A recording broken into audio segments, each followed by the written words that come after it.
નમસ્કાર મિત્રો, સ્વાગત છે આપની ચેનલમાં. આજે માર્ચ મહિનાના અગત્યના સંપૂર્ણ કરંટ અફેરની ચર્ચા કરીશું. 8 માર્ચ, જેને આંતરરાષ્ટ્રીય મહિલા દિવસ તરીકે ઉજવાય છે. શરૂઆત કરી હતી 1908માં અમેરિકાની મહિલાઓએ અને 1975માં યુનાઇટેડ નેશન દ્વારા સત્તાવાર રીતે ઉજવણી શરૂ થઈ. બીજો પ્રશ્ન, વિશ્વનું પ્રથમ સોવરિન ફાઇનાન્શિયલ ક્લાઉડ ઇન્ફ્રાસ્ટ્રક્ચર કયા દેશમાં લોન્ચ થયું? તે લોન્ચ થયું છે યુએઈમાં. ખૂબ અગત્યનો પ્રશ્ન છે. ત્રિપુરાનું પહેલું ઇન્ક્યુબેશન અને ઇનોવેશન હબનું નામ શું છે? T test. હવે આનું હેડક્વાર્ટર પૂછાઈ શકે. હેડક્વાર્ટર છે અગરતલા અને ઉદ્ઘાટન કરવામાં આવ્યું હતું માનિક શાહ દ્વારા. તે કોણ છે મને કમેન્ટ સેક્શનમાં જરૂરથી જણાવજો. ઇઝરાયલ. ઇઝરાયલ હાલ ખૂબ ચર્ચામાં છે. તેણે આયરોન ડોમ, ડેવિડ સ્લિંગ અને એરો મિસાઇલ ડિફેન્સ સિસ્ટમ સંચાલિત કરી છે. યાદ રાખજો નામ: ઈરાન, ઇરાક, ઇઝરાયલ, અમેરિકા. આ બધાની ડિફેન્સ સિસ્ટમ પૂછાઈ શકે છે.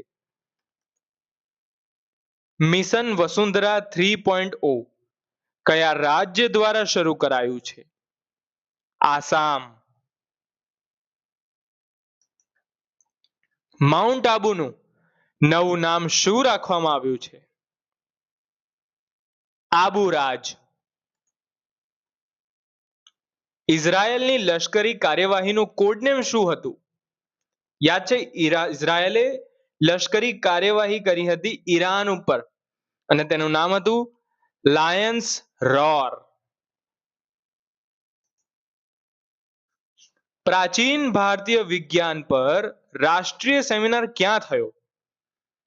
પ્રાચીન ભારતીય વિજ્ઞાન પર યાદ રાખજો, ખૂબ અગત્યનો પ્રશ્ન છે. તે થયું આઈઆઈટી ધનબાદમાં. ભારત અને કયા દેશે એઆઈ સહયોગ વધારવા માટે સીટેક લોન્ચ કર્યું? સીટેક સ્વીડન અને ભારતે લોન્ચ કર્યું છે. દેશનું પહેલું સેમિકન્ડક્ટર પ્લાન્ટ ક્યાં બનાવીને તૈયાર થયું છે? હાલ જ થયું હતું ગુજરાતના સાણંદ ખાતે. 67 વર્ષમાં પ્રથમ વખત રણજી ટ્રોફી કોણે જીતી? જમ્મુ કાશ્મીરે. પૂછાઈ શકે છે કારણ કે પહેલી વાર જીતી છે. ઓપન એઆઈએ કોને મુખ્ય લોક અધિકારી તરીકે નિયુક્ત કર્યા છે? અરવિંદ કેસીને. કોને કર્યા છે? અરવિંદ કેસીને. ફાધર ઓફ ઇન્ટરનેટ તરીકે કોને ઓળખવામાં આવે છે? વિન્ટ સર્ફ. આ વ્યક્તિ ફરી ચર્ચામાં એટલે આવ્યા છે કારણ કે તેમનું મૃત્યુ થયું છે માર્ચ મહિનામાં. તેથી ફાધર ઓફ ઇન્ટરનેટ કે તો જવાબ આવશે વિન્ટ સર્ફ. ગ્લોબલ ટેક ટેક્સટાઇલ કોન્ક્લેવનું આયોજન ક્યાં થયું? હરિયાણામાં. ક્યાં થયું? હરિયાણામાં. વિશ્વ મહાસાગર વિજ્ઞાન કોંગ્રેસનું આયોજન ક્યાં થયું? ગોવામાં. આ બધી સમિટો, આ બધું એકઠું યાદ રાખજો, પૂછાઈ શકે છે. ભારતીય નૌકાદળમાં ડીજી નવલ આર્મેન્ટ તરીકે કોની નિમણૂક થઈ?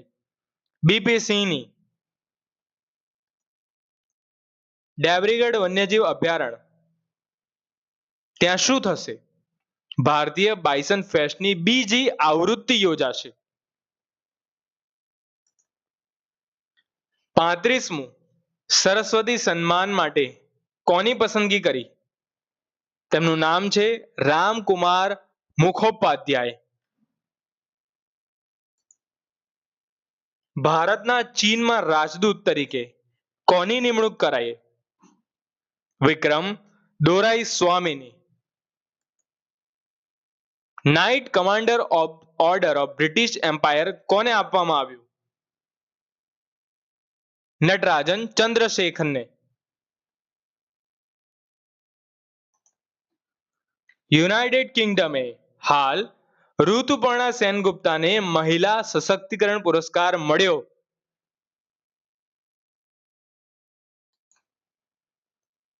વર્લ્ડ હેપીનેસ રિપોર્ટ મુજબ ભારતનો ક્રમ કેટલો છે? 116મો.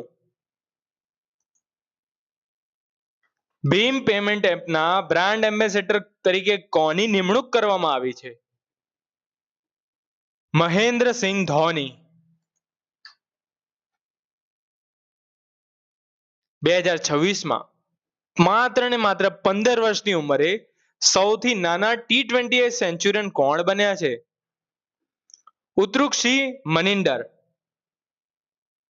વૈભવ સૂર્યવંશી નથી, આ ઇન્ટરનેશનલ ક્રિકેટમાં છે. સોનાના જથ્થા બાબતમાં ભારત વિશ્વમાં કયા ક્રમે છે? 5મા. અશ્વિની વૈષ્ણવ દ્વારા શરૂ કરાયેલા નેશનલ એઆઈ સ્કિલ ઇનિશિયેટિવ હેઠળ કેટલા યુવાનોને એઆઈ તાલીમ આપવામાં આવશે? 15,000.